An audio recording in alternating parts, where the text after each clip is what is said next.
I have an idea. Jaylen Brown's not allowed to dunk for a year.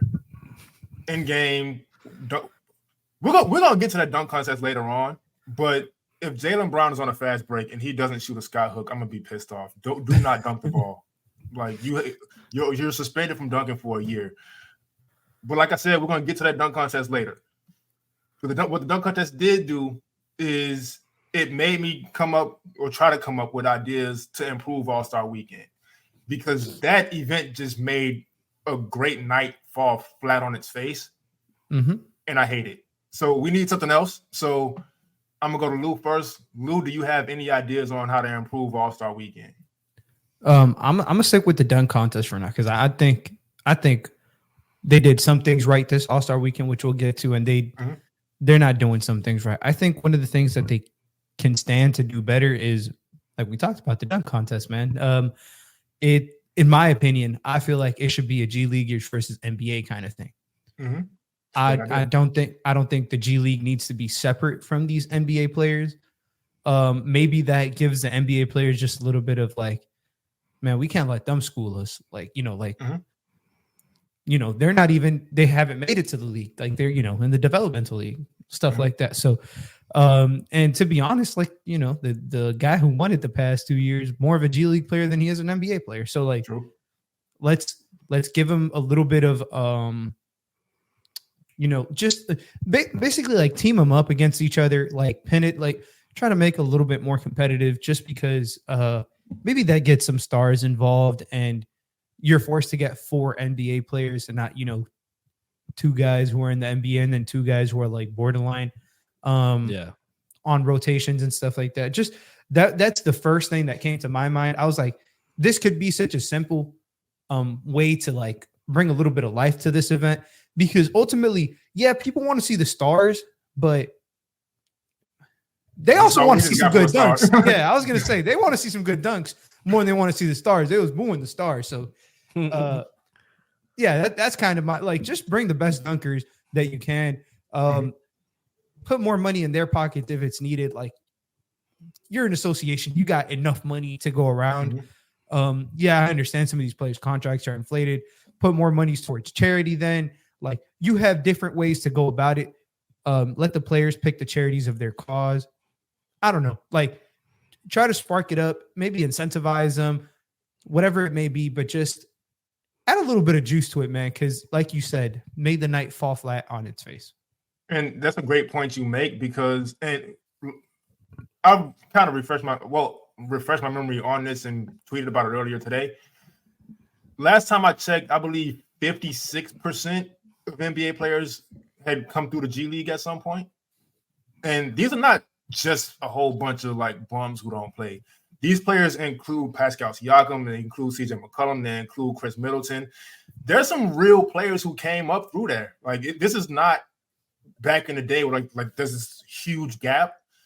There's just so much talent in the NBA to where guys who deserve to be in the NBA and could make contributions in the NBA, there's just no roster spots. So I feel like that's a great idea. They're already incorporating G League some more. Shout out to Alondas Williams. Not to get too deep into our Miami Heat stuff, but we saw what he looked like against Wemby and those guys. Great idea. Frankie, what's your idea for improving this weekend? Because it still needs some improvement. I thought the Rising Stars, what they did this year was fun. Perfect. I missed the Shooting Stars competition.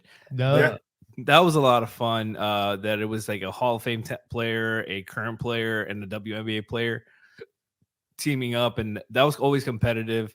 The skills challenge, that usually is one of my favorite like events, because we were spoiled. We grew up and it was LeBron, D Wade, Shaq, Kobe and CP going at it, and like guys like Brandon Roy, Darren Williams, like guys really like took care of that shit and like competed for that shit. And then this year, Anthony Edwards is bullshitting, and I'm like, the fuck is this, man?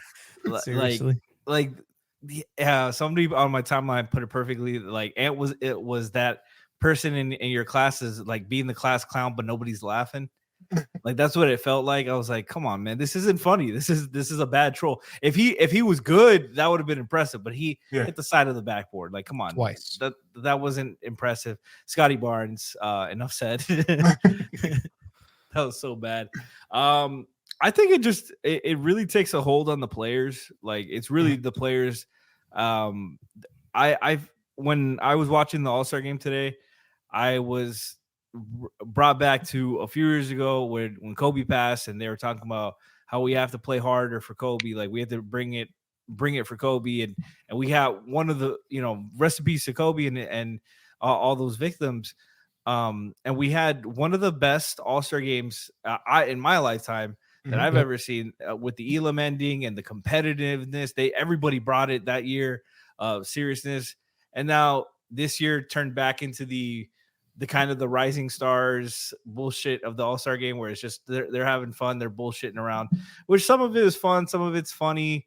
But like the competitiveness, I think that's on them. They have to take that shit seriously, and I don't think it's an incentive thing. I think it needs to be a pride thing. I think they need to this generation needs to like look themselves in the mirror and see how the fans talk about the sport. And it's not perfect. There's like Kevin Durant said, there's a lot of basketball fans that don't like basketball. 100%. It's trendy. It's cool now to like hate on everybody. But you want them to you want them to put on a show, but make it competitive in ways that feels right. Like we had T-Mac throwing it off the glass in game and shit like that. Like I want to see shit like that. I want to see shit guys trying to take advantage of the creases, not put up fucking 100 threes as a team, and nobody getting back on defense. Guys doing cardio out there. That's not fun for me. So I have a couple ideas, honestly, because I really hate the dunk contest now. And if the 13-year-old version of me ever figured I'd end up this jaded about it, he just wouldn't believe it. But a couple things. One, 3-point shootout needs to end tonight. And to do that, and for it to make sense, I'm with that. Just kill the dunk contest. Kill it completely with fire, torture it, all that. It's done. It's dead. Even though I do like Lou's idea. They can try that out first, but I just honestly, dunks just aren't as cool as they used to be. Now, like, kids want to shoot like Steph more than they want to dunk like LeBron, and that's just kind of is what it is. So 3-point contest goes at the end. How do you feel that? Because they've also ruined the skills challenge by making it this team-based thing instead of how it was when D-Wade won and then when Darren Williams was in it and all that stuff. I was cool with the bigs and guard separation too. Yeah, that was competitive and still fun. It's just with the skills challenge, they've just made it to where like you're confusing the audience, and if we're confused, we're not entertained. Yeah, that's the bottom line of it. Bingo. But so I would get rid of those two things, and the precursor to the 3-point shootout. Well, there's two precursors. King of the court. Now, look. Now the reason there's so many stars in the 3-point shootout is not because it's easy, and because Klay Thompson's in it a bunch of times. Steph Curry's in it a bunch of times. They have no fear of losing it. So I don't really give stars that excuse for the dunk contest either. I think it's just shooting is a necessary skill for a great player, and so you're not going out of your way to work on something you don't already work on. Mm-hmm. And great players in the NBA today can shoot, and they have the pride in shooting to go ahead and do it. Being the best dunker doesn't really mean anything anymore. So, King of the Court. If anybody doesn't know what King of the Court is sort of like, and you see players do it all the time if you watch workout videos, it's one-on-ones up to a certain amount. So it's multiple players. You got this one-on-one going on, a player on the side waiting. If you get scored on, you go to the baseline while the next person comes up. And if he's the one who scores, the other person goes off. And it's up to, it could be 10 or whatever you choose. Star players will 100% take pride in that. For sure. And you want to talk about audience engagement. We're not in the era anymore. I feel like me, Frankie, and Lou's younger than us, but I feel like we're the last generation of basketball fans who really focus on being fans of a team and have pride in a team. younger generation, they latch on to players now. And that comes from, I feel like that comes from LeBron. And that's not, I don't mean LeBron leaving Cleveland and going to Miami or going to LA from Cleveland. I think that came from LeBron just being such a huge superstar going into the league that the adjustment was made to where, like, you know what, I'm a fan of players and it is what it is. So if your favorite player is out there, and they will be, because if you're Kevin Durant or whoever and you feel like you're the best in the league, best one-on-one player in the league, you're going to want to prove that. So you will 100% get stars in that, and you will 100% get all the clips going viral of this player getting scored on or this player getting locked up, and it's going to continue on and on. It's going to be this huge deal. So I was starting that off with that. Then I would do, because, man, round of applause to Sabrina Ionescu and Steph Curry. That was incredible. So I would do that every year. I would do maybe the women's three-point champion versus the previous three-point champion. Or I would just bring women into it also in some way, because, like I said, the three-point shootout is so flooded with stars. It's just, I don't know who you would take out. So maybe three-point champion women versus previous men. And it's not just Sabrina Ionescu. You get to see more players. You get to see, like, Alexi Brown. Now, is that an excuse for me to have more Alexi Brown on my screen? Halfway. You know what? I'm going to be honest with you. But I feel like it's great for the women's game to bring them in to the three-point shootout, because now that was the best part of All Star Weekend. Yep. Yeah, I believe. And so you help promote the WNBA, which is a subsidiary. I'm not gonna try to pronounce that word again, but you know what I'm talking about. It's part of the NBA, so you promote them and you get people talking like you did this year. So I would do that, and that's the end of All Star Weekend, and that's the end of All Star Saturday night, because the dunk contest ruined my entire mood. And I still didn't even want to watch the All-Star game tonight because I was still annoyed by the dunk contest. But I feel like we all had great ideas. Adam Silver, you, in my mind, should be locked away for a few days. But if you're out and you hear this episode, you can go ahead and steal some of those ideas. Please do.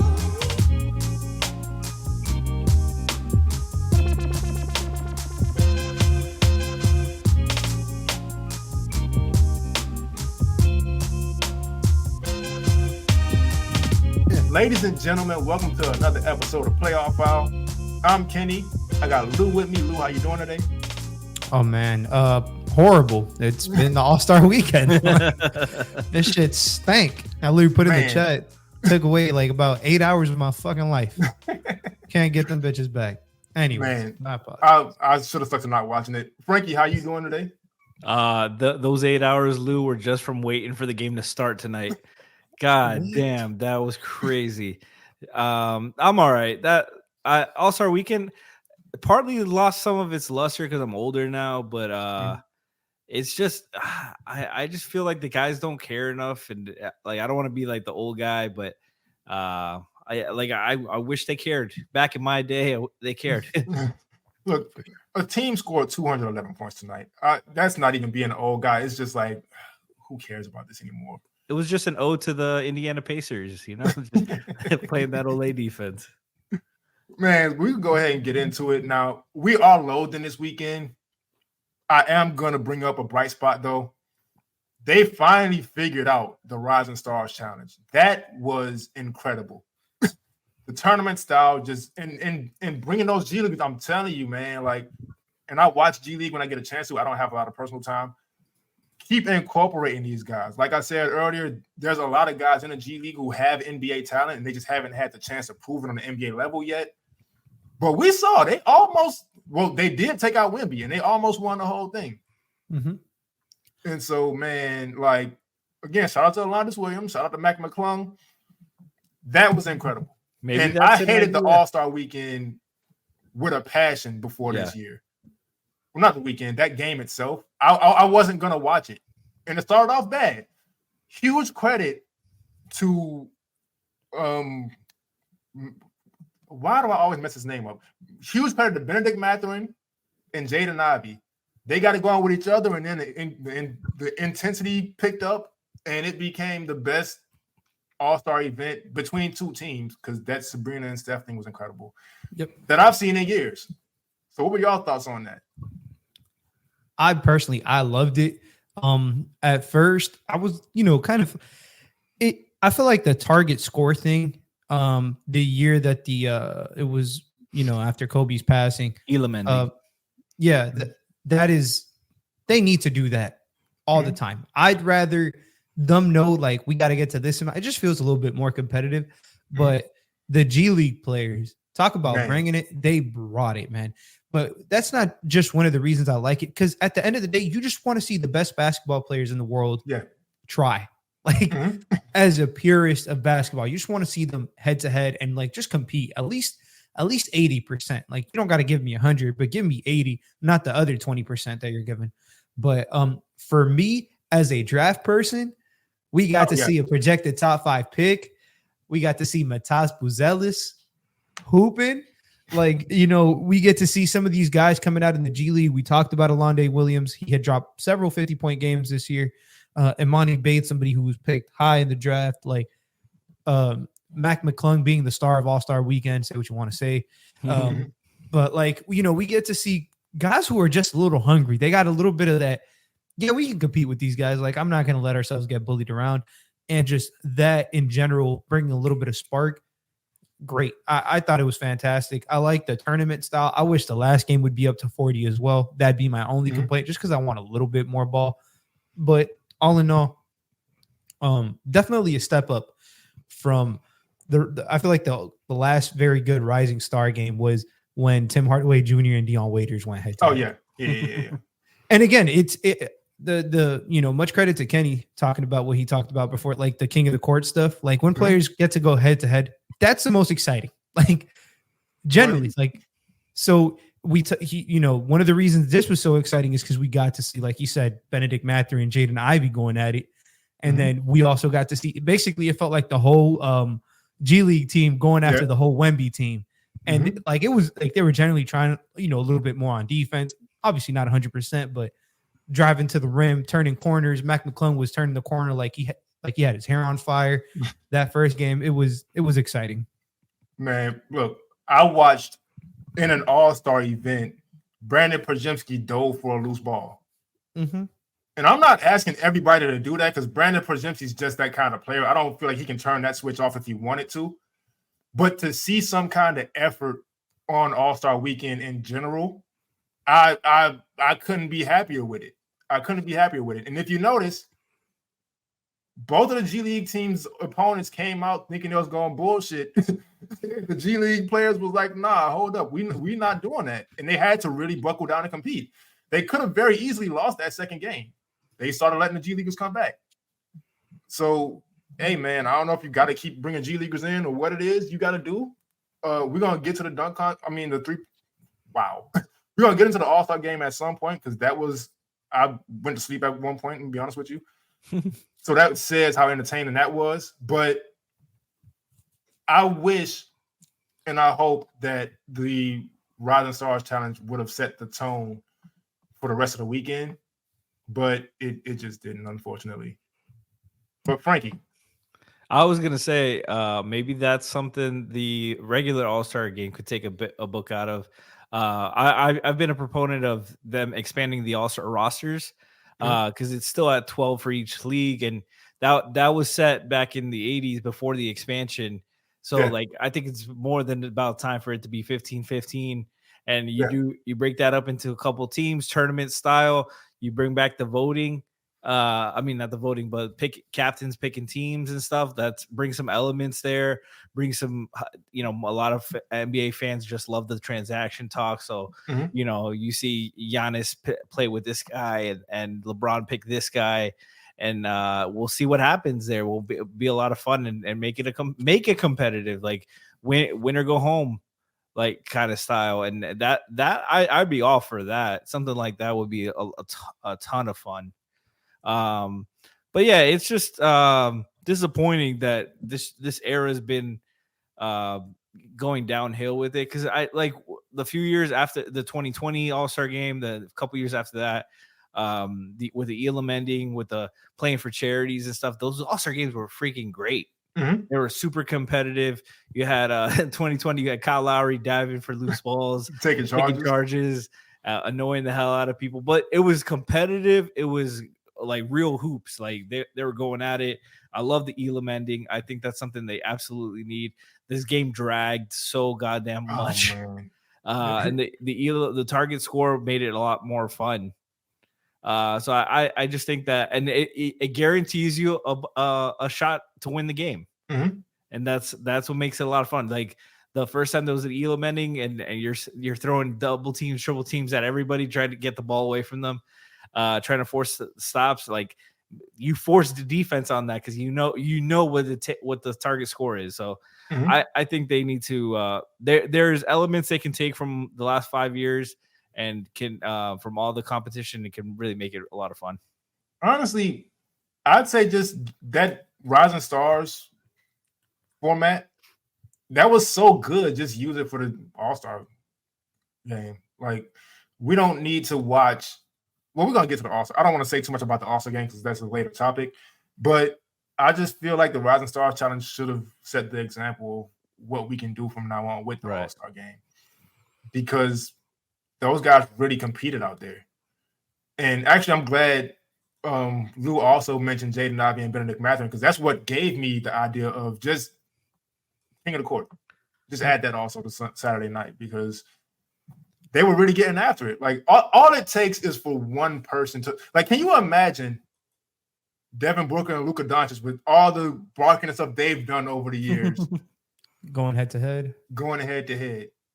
And Kenny, like, you know, to your point about the King of the Court, that's one of the things everybody wants to see a 1v1 tournament. King of the Court is basically a juice version of that. Like, it's 1v1, v1, v1, v1, etc. How many people are there? I think if they do that, they make it some kind of like up to 21 or whatever it may be, up to 25, but just winner gets $25,000.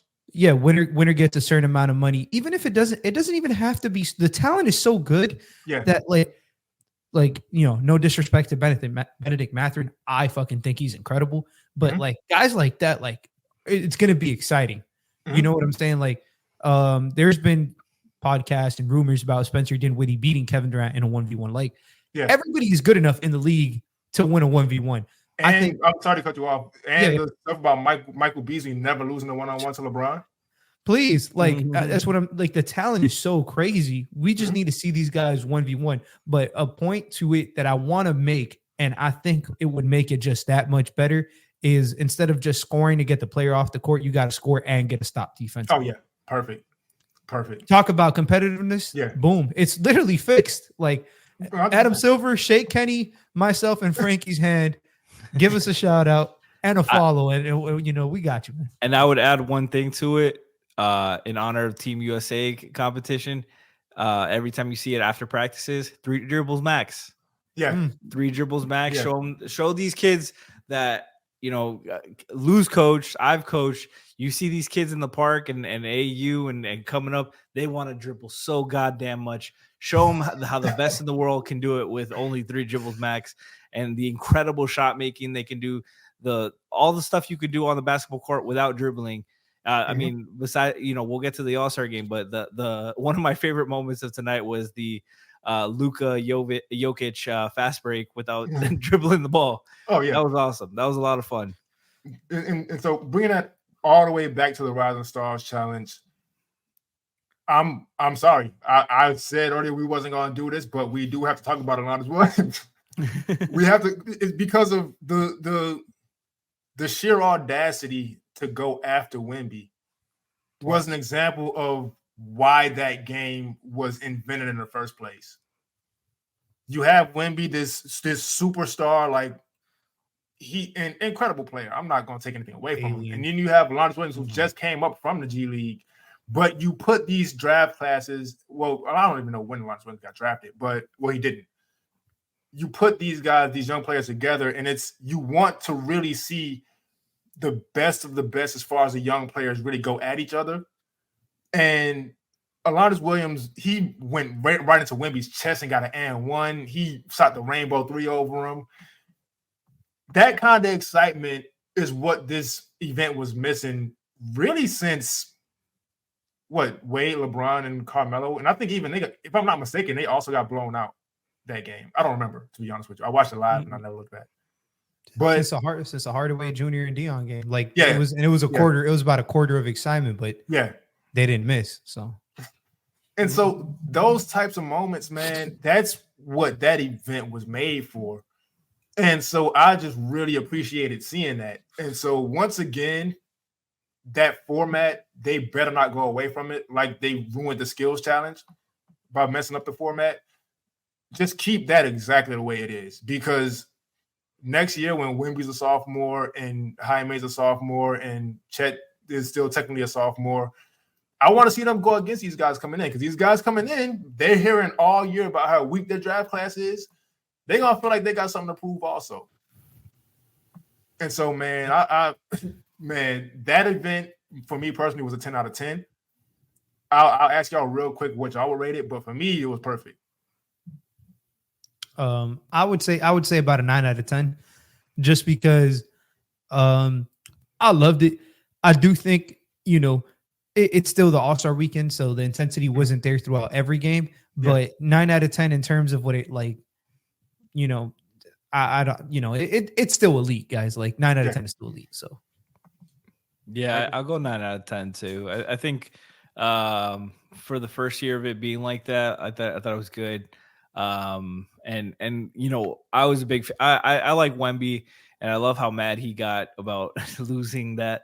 That shows me that there's hope in this this newest generation of young players, and I hope more players take that competitiveness into this weekend and show how much that this should matter to you.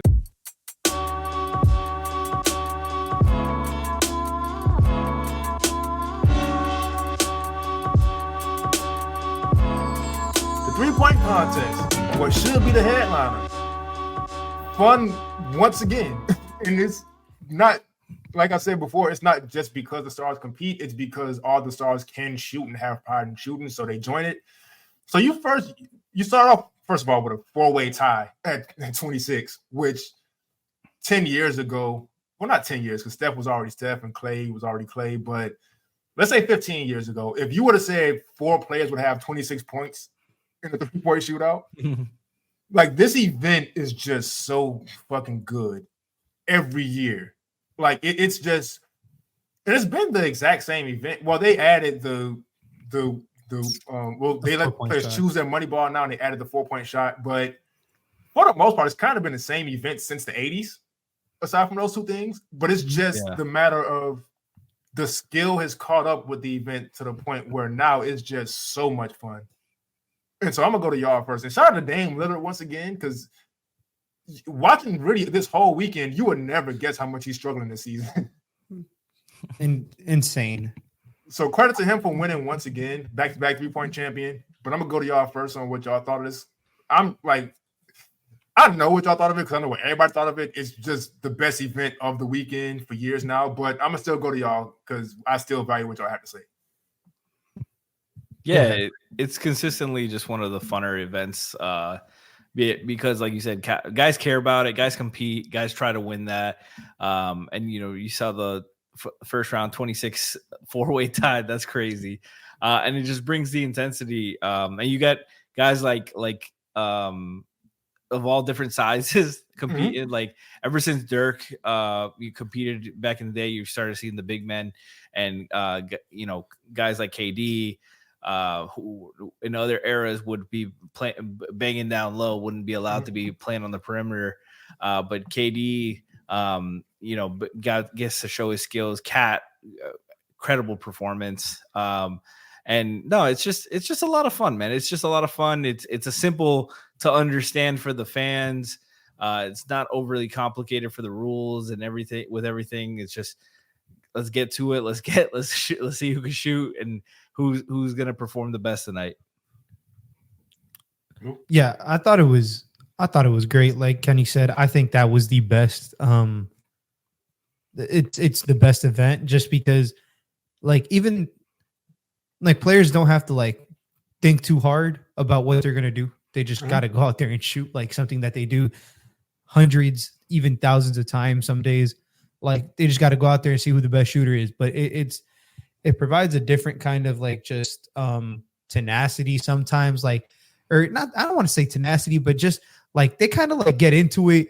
And the last shots, like the fans be like, oh my goodness, like specifically when Damian Lillard was getting down to the wire, one on the final shot, like things like that, just that kind of level of like ooh and ah is missing from the rest of the weekend. And the 3-point contest feels like it delivers on that time and time and time again. My only critique is 4 guys got 26. We should have not had a tiebreaker, man. Let them all go.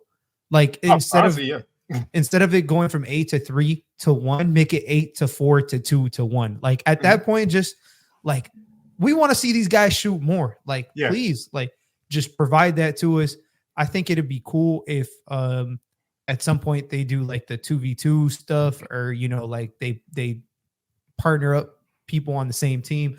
Just they have like this event is so damn good that I wouldn't mind seeing it like solo and teamed up. That's my point. So, but particularly this one, like even the guys who didn't make it through still shot good. Like the skill is through the roof. And, you know, like Frankie said, we have 7-footers out here. Just like Laurie was, he would have gone through just about any other year and he was eliminated.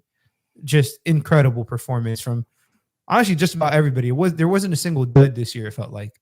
And we've had some of those. Oh yeah, not this year.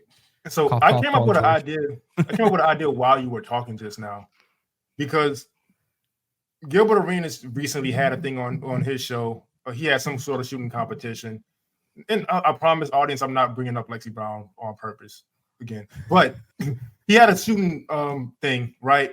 And like in preparation of it, he posted a video of himself shooting and like doing jumping jacks in the meantime. And Gilbert Arenas, who's been out of the league for I'm sure over a decade now, he went like 15 for 16 in that video effortlessly. So I feel like another good idea would be, let's say between semifinal and final, you bring in one round of like retired players and have them shoot real quick and see who wins that. Because I would love it. I love it. I would love it. Bring back Peja. Yeah. Peja. I need to see Peja shooting nowadays, man. Gilbert Arenas, we know, still got it.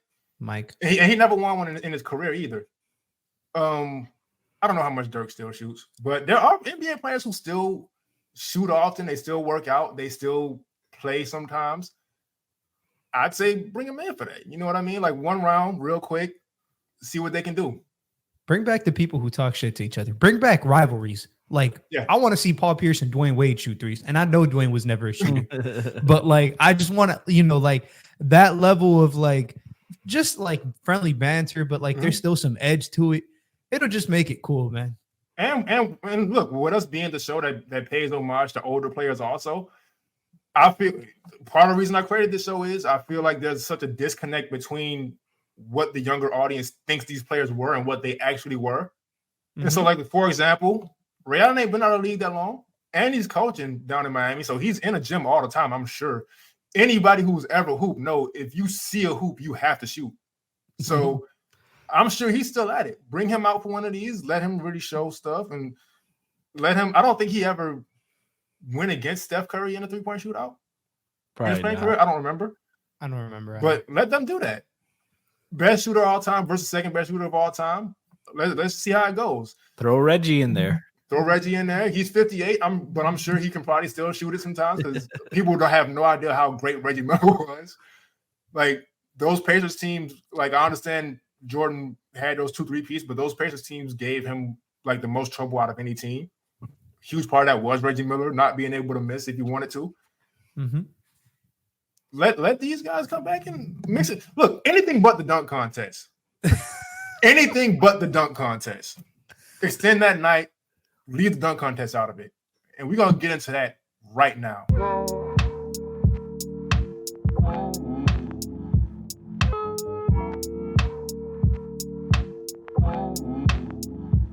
Jaylen Brown.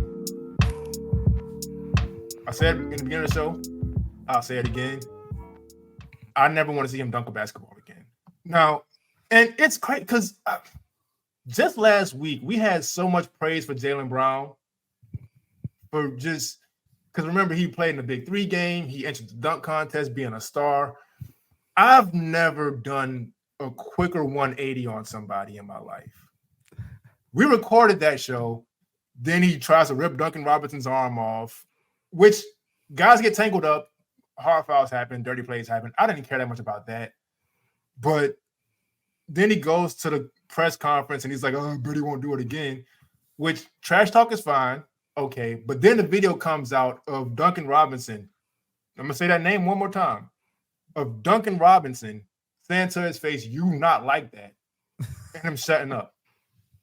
So I'm like, all right, that's kind of crazy. Because if you're going to let Duncan Robinson talk to you like that, you can't go to the press conference and talk tough. You guys just let it go and be like, oh, guys get tangled up and play hard all the time. But like, be the professional. Don't act tough. And I'm not sitting here saying I'm out here fighting people. I haven't gotten in fights since 5th grade. People don't care enough to fight me. I'm like cool with everybody. But don't be that guy.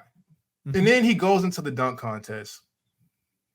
And we're going to get into the whole contest in a second, but I watched Kai Cenat walk onto a basketball court. And I'm like, okay, Kai Cenat's very short. If he's about to jump over him, that's not very impressive. Hopefully he does something incredible. They brought a fucking chair out for Kai Cenat to sit down. And at this point, my blood is boiling because it's like there's no way Kai Cenat is sitting down in a chair to be jumped over in a dunk contest. Then Jason Tatum comes out to throw a lob. I've always had an issue with scores, and Jason Tatum's a good playmaker, he's a good passer, but I've always had an issue with the best scorer on your team throwing you a lob in a dunk contest because as good as of a passer Jason Tatum is, you have better options on that team to pass you this lob. This fool dunked the ball, covered his eyes afterwards. And then D Brown put an Instagram. I don't know if you Lexi Brown. That's 3 times. It's not on purpose. I swear. Lexi Brown posted a D Brown Instagram post of him saying basically that covering your eyes dunk is not as easy as you think.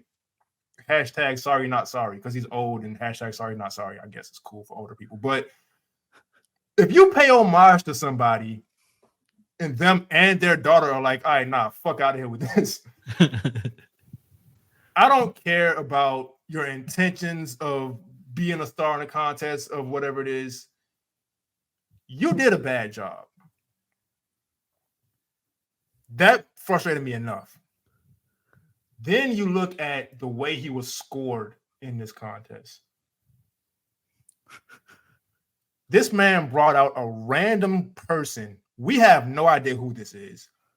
He doesn't play in the league. He's not a celebrity. It's just a dude in a Dominique Wilkins jersey to hype him up. Dominique Wilkins being a judge in the contest. I'm like, first of all, you kissing a judge's ass? Like, really? And he does. Now, and we've said on the show before, Vince Carter has the best windmill we've seen in our lives. If you were to say Dominique Wilkins had the best one, I won't have much of an argument for you either. For me, I say it's probably 1A, 1B. So if you're going to pay homage to Dominique, you can't do a weak windmill. This man had the random person in a Dominique jersey to kiss up to Dominique, does a terrible windmill, and gets a higher score than Mac McClung, who had just done something we've never seen before.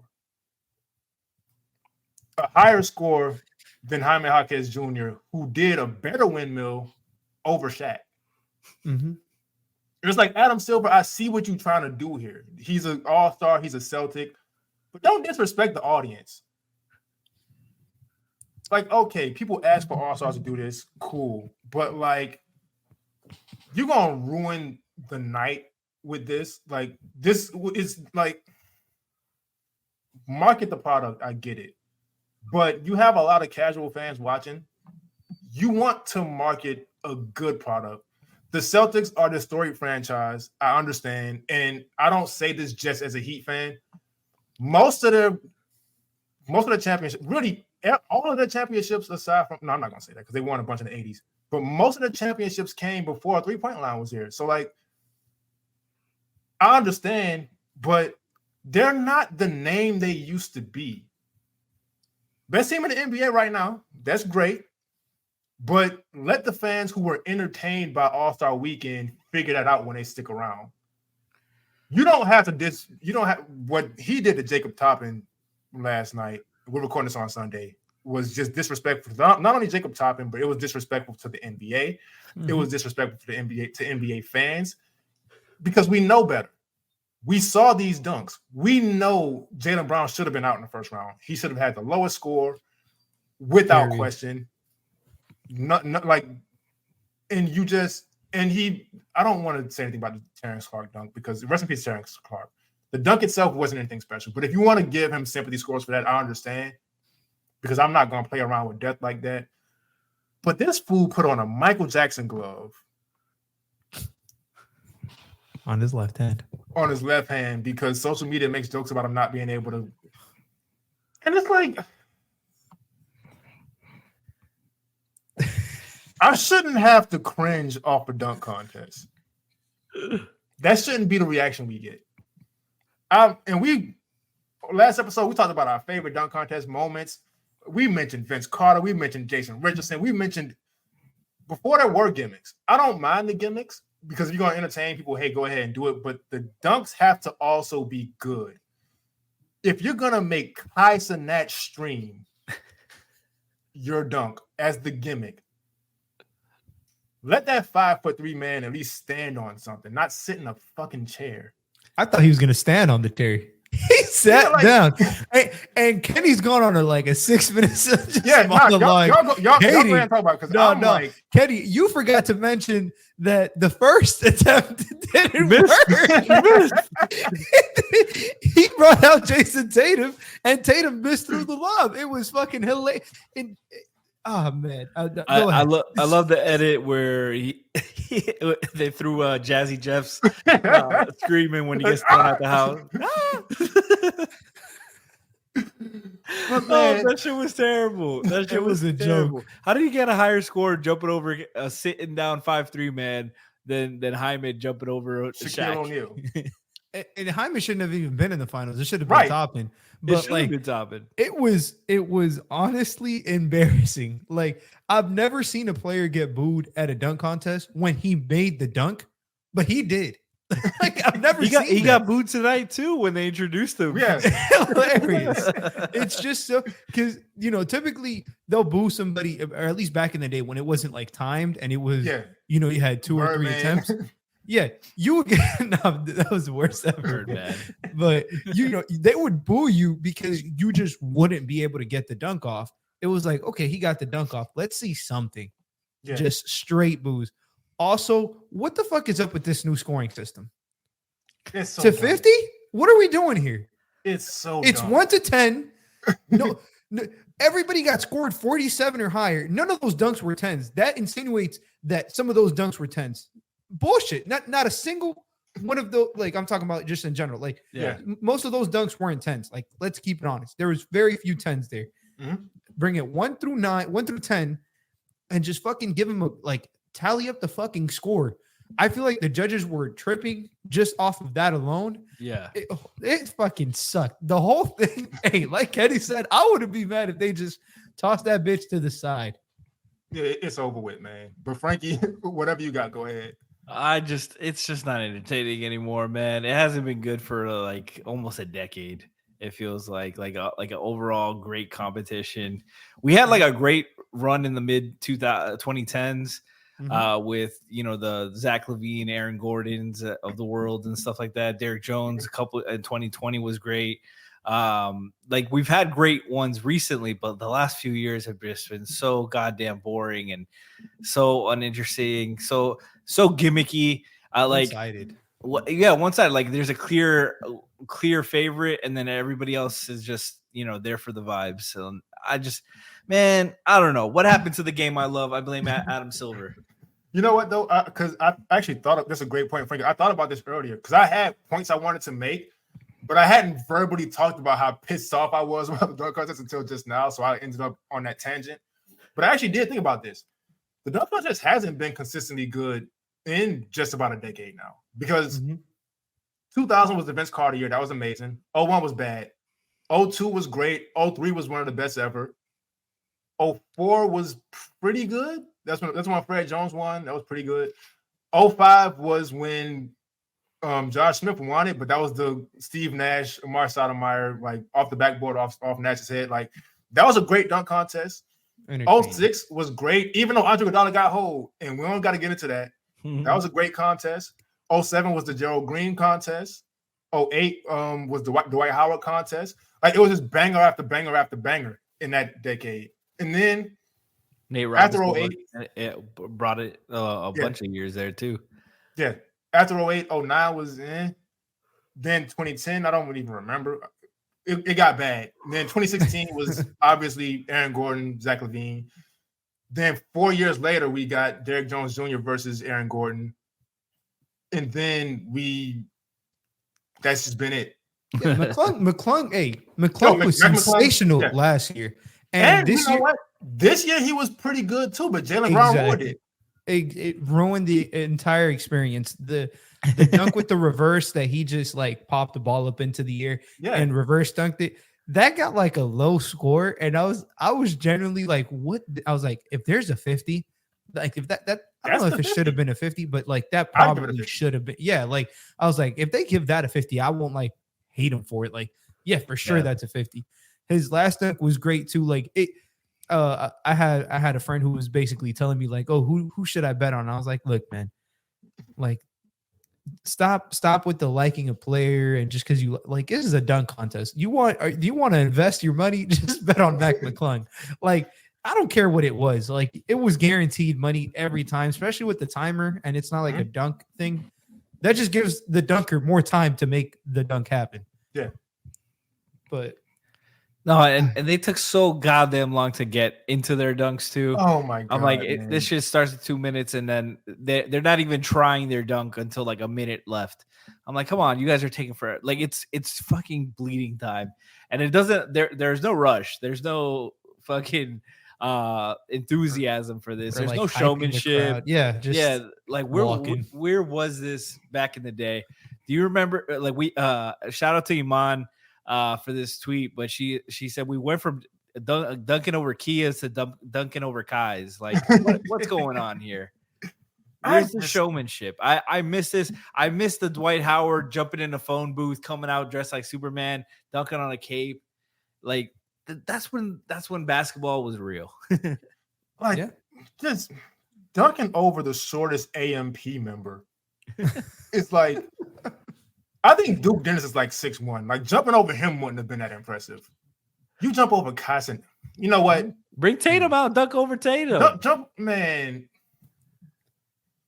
If you could really dunk, I'm not even gonna say bring out Kristaps because somebody who can actually dunk the basketball should do that. Yeah.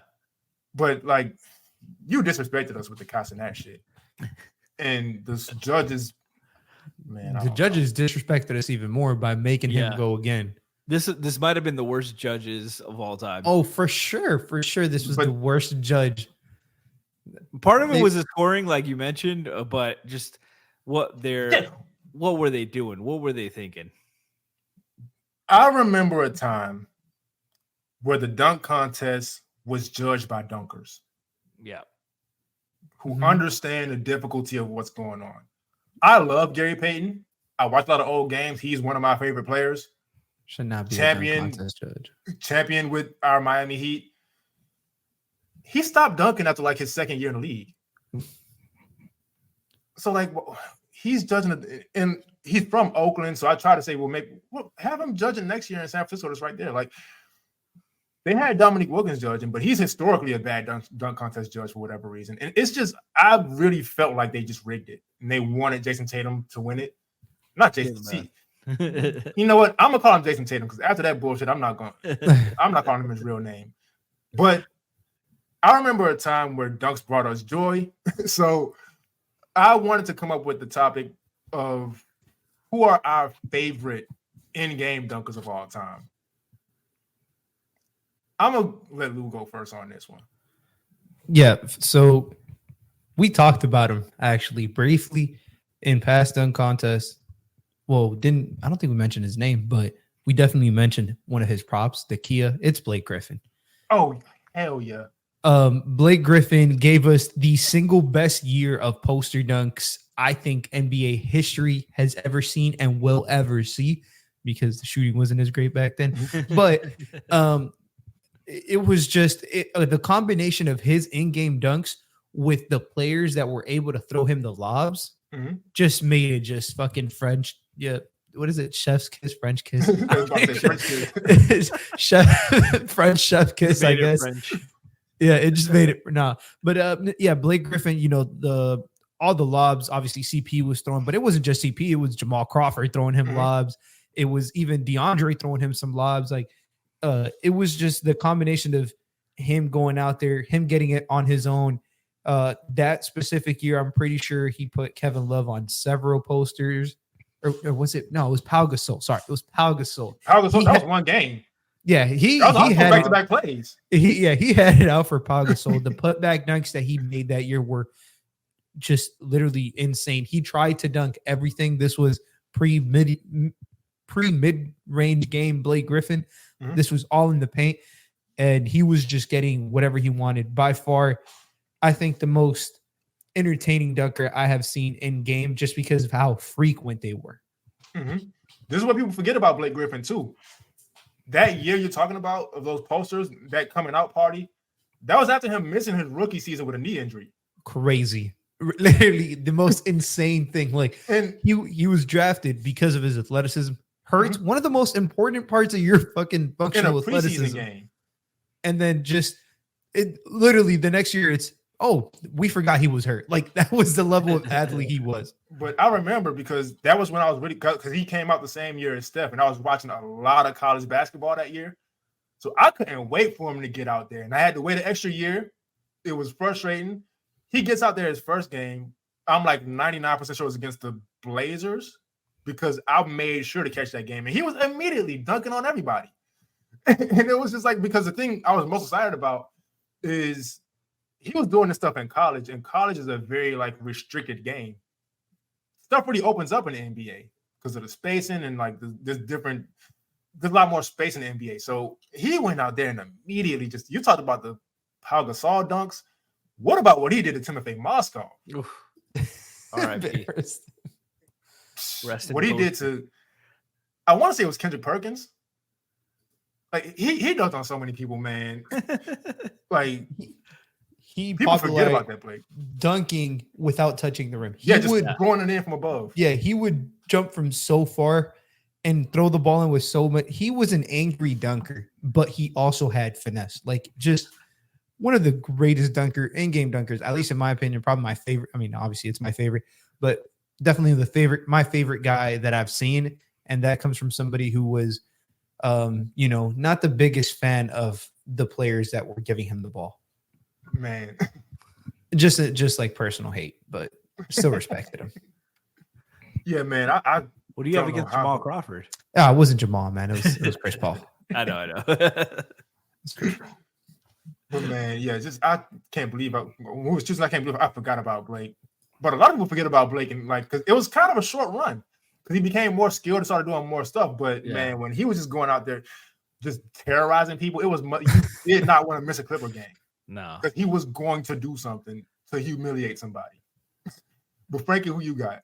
I mean, there's a lot of great ones. Like Blake's teammate DeAndre Jordan had a ton of great ones when he killed Brandon Knight. I just want to bring up some guys that I'm pretty sure you're not going to mention, but like Desmond Mason is like one of my all-time favorites, underrated guy.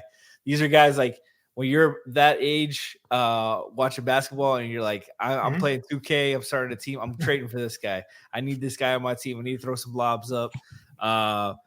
Desmond Mason was all-time great. Iggy's was a phenomenal dunker. Sixer days, hell yeah. Sixer days, oh man, so much fun. But I'm gonna go with Gerald Green, one of the all-time greatest dunkers, dunk contest, in-game dunker, just sheer athleticism, 6'8", like only like 200 pounds, but had the bunnies. Just all-time athleticism. I remember the one in against New Jersey where they threw him off glass, and he was. I think it was with the Nets. Was it with the Nets? With the windmill? No, I'm talking about the one. I think it was with Boston still. That Tony Allen threw it off the glass. Yeah. I'm like, bah. Oh, so much fun. Such an explosive athlete. phenomenal dunker, just with creativeness, the long arms, if you go into the dunk contest, the birthday candle dunk, some of the greatest dunks ever. He's just an all-timer. I love watching him play. The thing that sucked about his career is his NBA game didn't really catch up until his dunking started to kind of decline. He had a couple years where he was starting to be a consistent NBA player with the dunks. But maybe I'm a little biased because he came to Miami and just stopped dunking. And he was like trying to be Tracy McGrady or some shit, and it just didn't work. But Mario Chalmers saved his life. It's just like another thing where he actually was on no.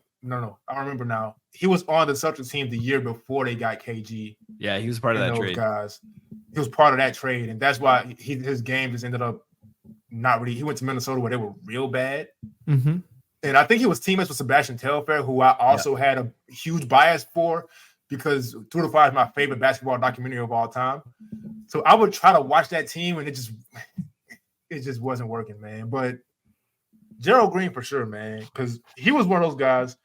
He used to do this thing where he wouldn't even have the ball. It would just be like practices where he just like jump and like put his shoulder at the rim just to show he could do it. Yep. And that's just insane to me.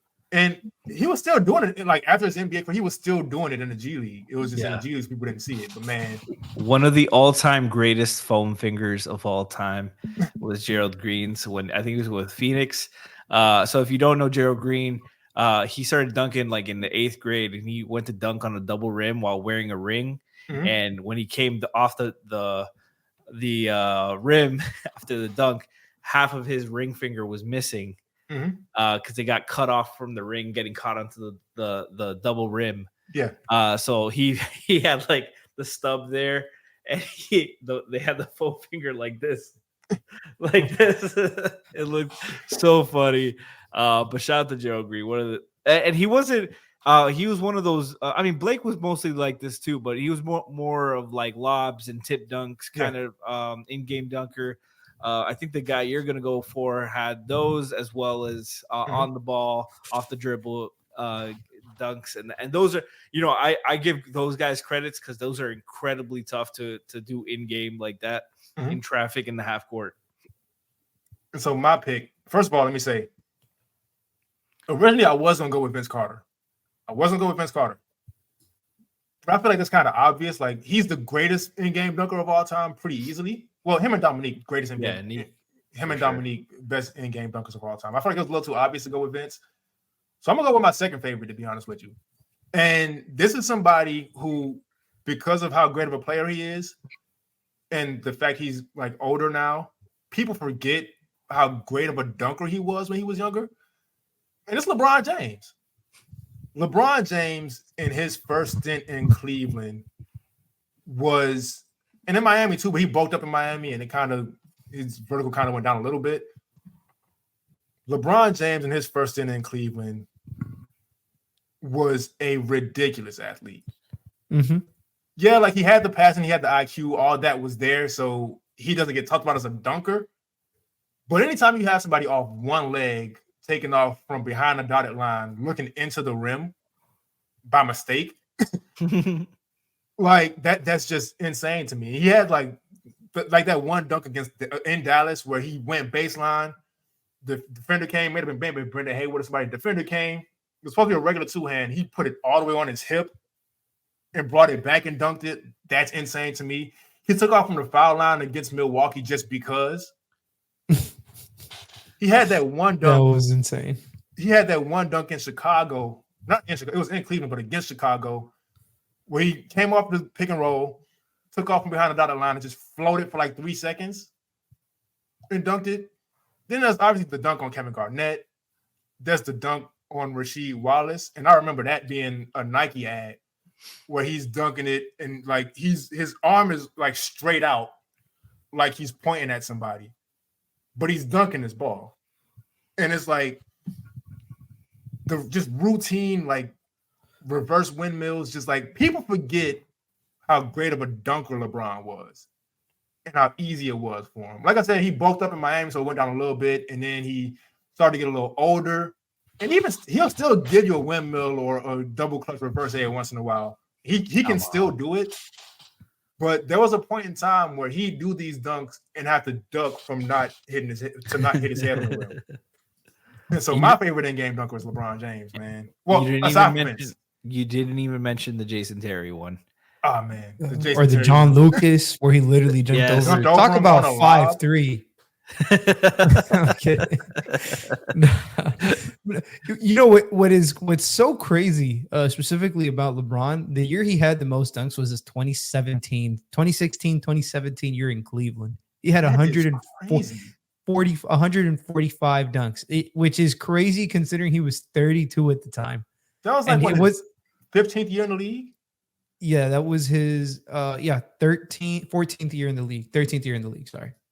But that 145 dunks is ridiculous considering that was also one of the few years he missed like several games. Yeah. So just it's insane the level of athleticism some of these players have, man, because dunking a ball 100 times in an NBA game, like getting one dunk a game is not easy. These guys are doing it like 140. And Gerald Green, who wasn't dunking as much as these guys, but every time he would dunk, it was like, God. He also didn't play as much, obviously, but like it was just literally jaw dropping. And I just wanted to bring up the Blake Griffin just to like put into. He dunked the ball 214 times his rookie year. Do you guys know how crazy this is? That's nuts. He dunked the ball more than some people scored. Like generally, like rotation players, field goals made during that one season. Like that's fucking ridiculous. But to say about his dunking ability, also, everybody on the floor knew that was what he was trying to do. Yeah, right.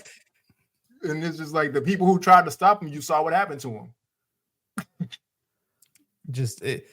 Literally, just damn near 20% of his field goal attempts were just dunks as a rookie. And then the next year, he dunked more. He just, he didn't play as many games because it was a lockout year. He dunked 192 times the next year in 66 games. Like, do you guys like this man was literally like he was on a mission to just murder this basketball room.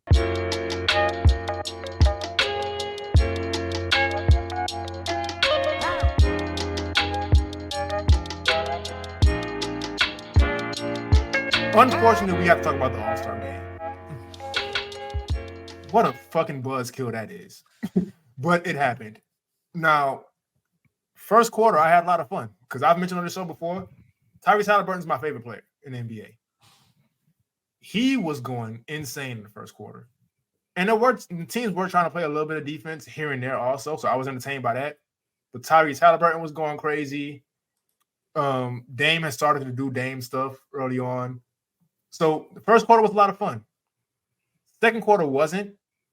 Third quarter, I took a quick nap. Being completely honest, it wasn't. It didn't get better. So up until I remember the 7 minutes and 49 seconds left in the third quarter was when I woke up and continued to try to pay attention to the game. This game, they did exactly what I said they had been doing for years, which is disrespecting the fans who voted for him. Trae Young.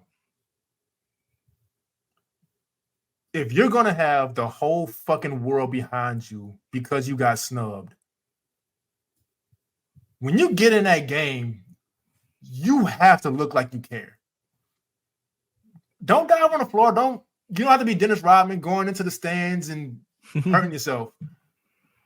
You have to look like you care. I'm making this declaration right now. Next year, we're talking about something else. I'm not watching this shit. No, yeah, please. I'm not watching this shit. It was a bigger waste of time than the dunk contest just because it was fucking like 4 times as long. I think the dunk contest fit just into the fucking opening of the All-Star game before they tipped the ball off to Frankie's fucking point. Like it was, I thought tip off was at 8. I think they tipped off at like 8:45 or something. It felt like man, the to your point, the best part of the game was generally the first quarter. It was close and people were kind of doing their own thing. Also, can we just Luka deserves to be in every All-Star game. Don't play him. That's my favorite play. Stop playing him. Like he did not give a flying fuck the entire game. He was out there. Him and Jokic looked like they were like two kids. Just like they probably weren't even speaking English. I don't know if they were speaking Serbian or Slovenian because they probably understand each other's because it's not the same language, but I'm guessing it's kind of similar. And typically those European people speak plenty of languages, so they can. They probably weren't speaking English. They were speaking whatever they wanted, just joking the whole time. They look like they didn't give a. I mean, nobody really cared, but Luka specifically, I'm going to flame him today because he generally it looked like he just showed up to get attendance because he had to. Like it's mandatory. Yeah. But I will say though, because I'm probably a little crazy. The most entertaining things to me, and we'll get to Dame, I'm sure, because Dame did what he could to make it entertaining. Yeah. Switching 2 half-court pull-ups, that's not easy. Dame every year is going to just be Dame. And you don't expect defense from Dame anyway, so who cares if he's not defending out there? Dame was fun to watch. Tyrese Halliburton was fun to watch, but unfortunately, he's on a minutes restriction right now, coming back from injury, so he couldn't play as much as I'm sure they would have wanted him to. And even still, he had 31 or something like that. He should have gotten the MVP over Dame. Yeah, he did. It wasn't that big of a difference between one and the other, honestly. And he's in Indy. They're in Indy, He gave them the lead in the beginning too, getting off that hot start. And he was in 3 events, if I'm not mistaken. He was in a 3-point shootout, if I'm not mistaken. Yeah, 3-point shootout, the skills challenge, and Ben, and the All-Star game. Just give it to him. Yeah. I would have been fine with that. But what I was saying, I also, to be honest, because nobody cared and I was ready to turn it off, but I found enjoyment in watching Jokic try to get these dunks off. Oh my God. I found some enjoyment in that. That was the most entertaining if everybody's going to be out there bullshitting anyway, whatever. Luka trying to throw himself off the glass. Luka missed the dunk. There was the most entertaining thing were the Shaq to the fool moments. LeBron looked like he was 40 for the first time in his career. He fucked up 3 straight plays, airball to 3, missed the dunk. I was like, I told my dad, I was like, Ron need to sit his old ass down for a minute, man. Let the young kids play for a second. But Frankie, go ahead, man. Yeah, they were talking about it in the fourth quarter. They're like, man, LeBron really hasn't played that much. And I think it was Taylor Rooks that said this is his 20th one. Let him get some rest for once. Yeah, it was just bullshit, man. The first quarter was fun. There was some hope. There was fun moments. I won't say it was fun because there was a lot of there was a stretch where with 3 minutes left where I'm like, all right. I think 3 of these guys haven't reached the 3-point line on either end in the last 3 minutes. What are we doing here? What are we doing here? It reminds me of open gyms, honestly, where you're just like, all right, guys, are we taking this serious? Are we trying to get better today or have some fun or what are we doing? This is just bullshit leaking out. This doesn't feel like I as a fan who loves basketball. I just don't find any entertainment here. I don't find guys really compete and trying to defend. And I feel like the missing defense part of the All-Star game is something we overlook because, points are cool and all that. But I don't think 200 points in an All-Star game is really cool because they're not trying. There's no resistance there. I want to see both teams play hard 4 quarters. Sure, give me some at least goof off first 3 quarters, play hard fourth quarter, try to win. Give me that at the very fucking least. I everything else I'm cool with, but just give me a competitive fourth quarter in a close game. Try to win that game. Those are the best All-Star games, and bring back the Elam ending. I don't know why we got rid of that. We need that. It made more sense. It made more sense to make it competitive. Even though we had a couple years where it started dying down again, it still was way better than most of the All-Star games we've gotten in the last decade. I'll take that. And, make it tournament style. Do the same thing with the Rising Stars. Like I said, like I want way better for this. The game, this is supposed to be mostly for the young fans, for the younger generation, for the kids, the 15 and under groups that are trying to see their favorite players, and trying to see them have some fun and compete. And they're having the players are having too much fun, and they're not caring about what the fans are thinking. Right. Like, I've never seen fans boo players like this at an All-Star game. And I think they frankly deserve more, because that was a lot of crap. And I think they could do a lot better. It's like I've been saying, and it's the reason I didn't vote this year. It's a slap in the face to fans. Yeah. Point blank. It's what it is. Like I said before, for Trae Young and everybody to get behind him, for him to get into this game and for him to be out there bullshitting, it's a slap in the face. It's a slap in the fucking face. Yeah. Because they didn't have to do that. We're talking about an Atlanta Hawks team that's not good right now. They're not getting anybody any like views or anything because they're not good. But we rally behind him and we get nothing. You know what I mean? Like, people take their time out of their day to vote for these players, and we get nothing every single year. And it's just like, the fans don't deserve that. So just to recap the whole thing, just very quickly. Rising Stars game, incredible. Without question, incredible. Skills challenge, you confuse the fans because there's way too much going on and we don't understand the rules. We don't understand this format. Just 3 rounds of 3 completely different things. It doesn't make sense. We don't want to watch people shoot half-court shots until they make one. That is not fun. It's not fun.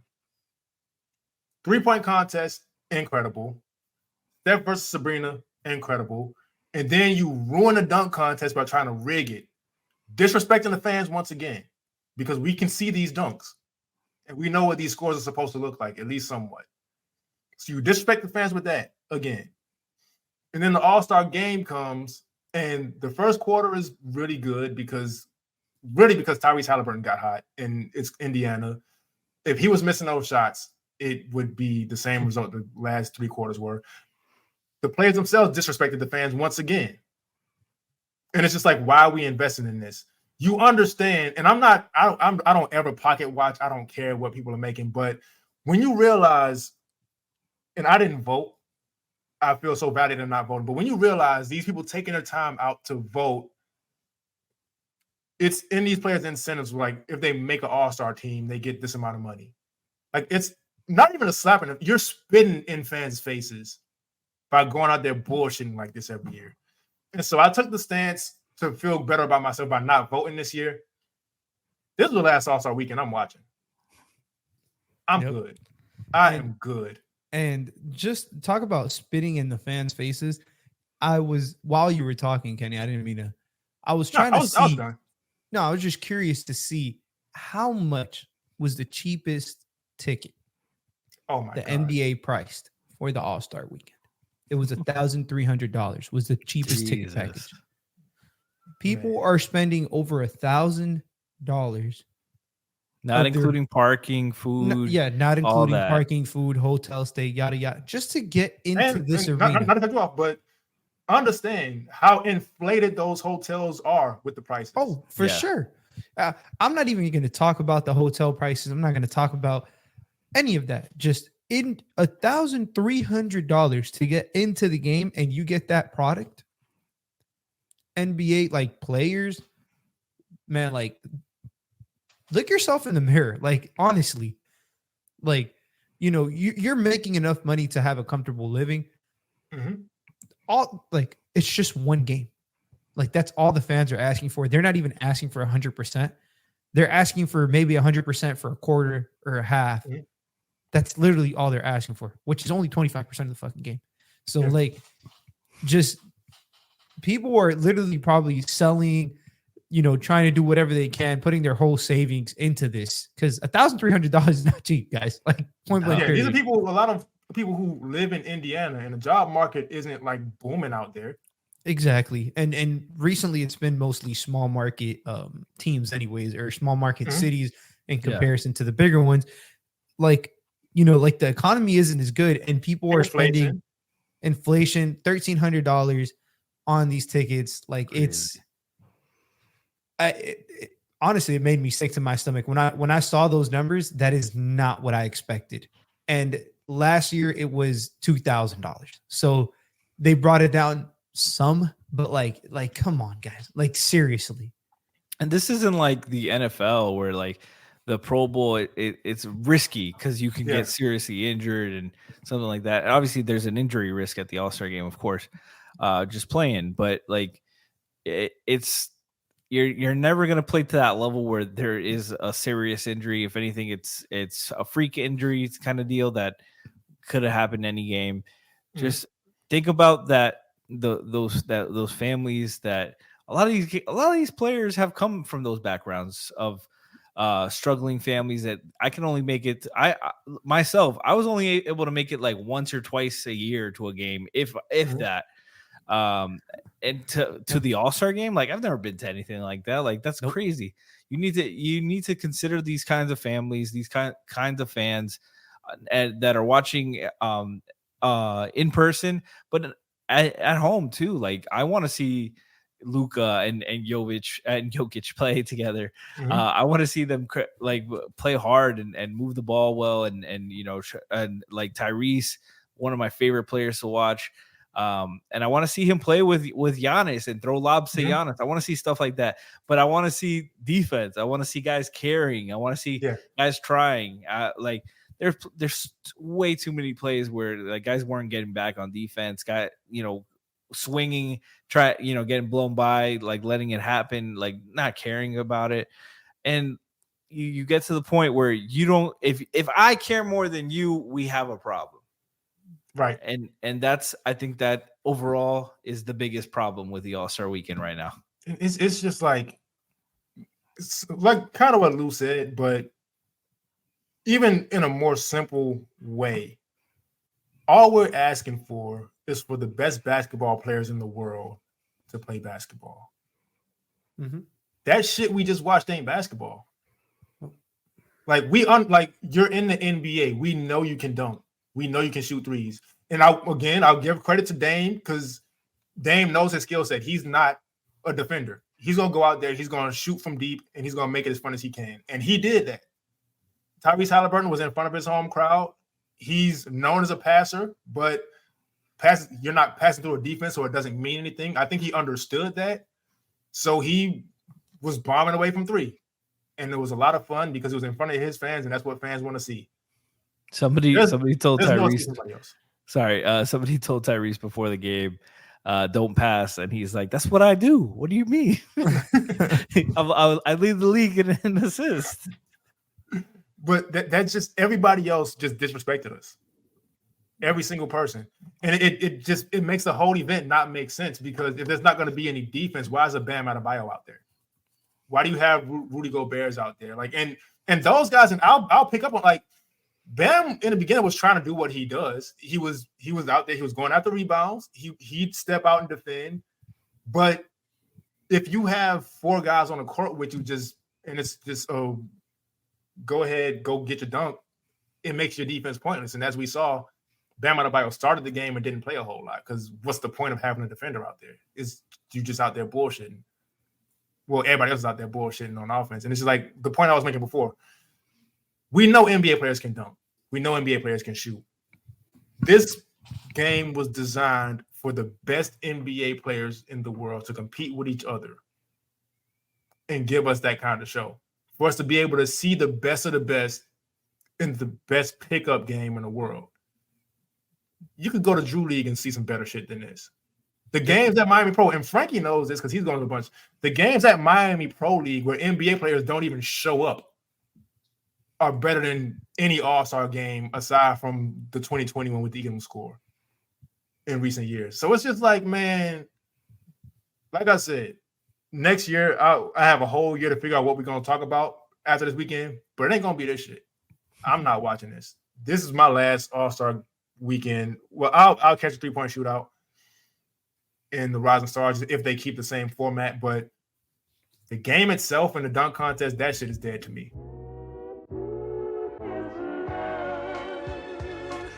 Thanks for tuning in to another episode of Playoff File. I'm Kenny. My social media, KennySpenceNBA. But follow Playoff File on everything. Follow us on Instagram and TikTok especially. Subscribe to the YouTube. That's where we've been growing the most. I'm really excited about that because, hey, I do the visual like I understand like people listen to it, and that's what you have time to listen to. The visual aspect, I came up with some real cool shit. Those transitions you hear on the audio, 1,000 times better when you see what that music is too. But just make sure you subscribe wherever you are. Lou, real quick, what's your social media? It's at SaucyTakes, no spaces, takes with the Z at the end, and mostly just Twitter. Follow me on Twitter. Frankie, where could people find you at? Twitter, FrankieG_. That's Frankie with a Y. If you like the music throughout, that's my brother. His Instagram and TikTok are BlackGlowMusic. Follow him, download his BDPs, and we'll see y'all next time.